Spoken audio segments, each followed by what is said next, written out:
नमस्कार, आपण पाहत आहे भांडाफोड न्यूज. एका दमात भ्रष्टाचारी कोमात.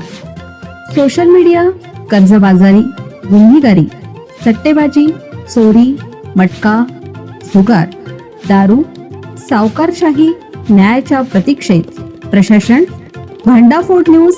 एका दमात भ्रष्टाचारी कोमात. पुढच्या वेळी कासेगावात सदाभाऊ खोतांच्या मुलाचं जयंत पाटलांना शड्डू ठोकत खुलं आव्हान.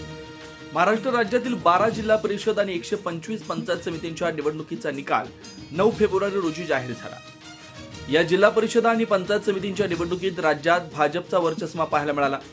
या निवडणुकीत अनेक ठिकाणी दिग्गज उमेदवारांना पराभवाला सामोरं जावं लागल्याचं पाहायला मिळालं. 12 जिल्हा परिषदेच्या निवडणुकीत सांगली जिल्ह्याची मोठी चर्चा झाली होती, कारण या निवडणुकीच्या प्रचारात सत्ताधारी आणि विरोधकांनी एकमेकांवर आरोप प्रत्यारोपांच्या फैरी झाडल्या होत्या.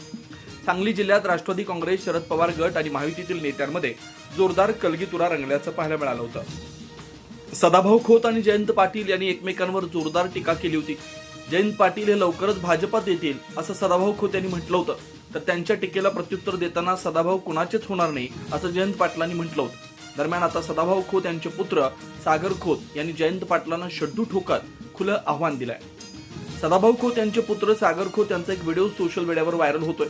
यामध्ये जिल्हा परिषदांच्या निवडणुकीतील यशानंतर ते जल्लोष साजरा करताना दिसत आहेत. यावेळी सागर खोत हे जयंत पाटलांचा एकेरी उल्लेख करत खुलं आव्हान देताना दिसत आहेत.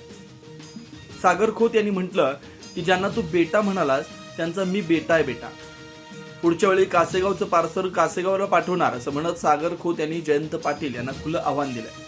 सदाभाऊ खोत यांनी एका सभेत बोलताना म्हटलं होतं की आता काटा उलटा फिरायला लागलाय, जास्त दिवस ते तिकडे बसणार नाही, थोड्या दिवसात भाजपात येतील असं वक्तव्य सदाभाऊ खोत यांनी केलं होतं. त्यानंतर जयंत पाटील यांनी म्हणाले होते की 10 पक्ष बदलून हे तिकडे गेले आणि आता ते मला भाजपमध्ये जाण्याचा सल्ला देत आहेत असं म्हणत जयंत पाटलांनी सदाभाऊ खोत यांच्यावर टीका केली होती.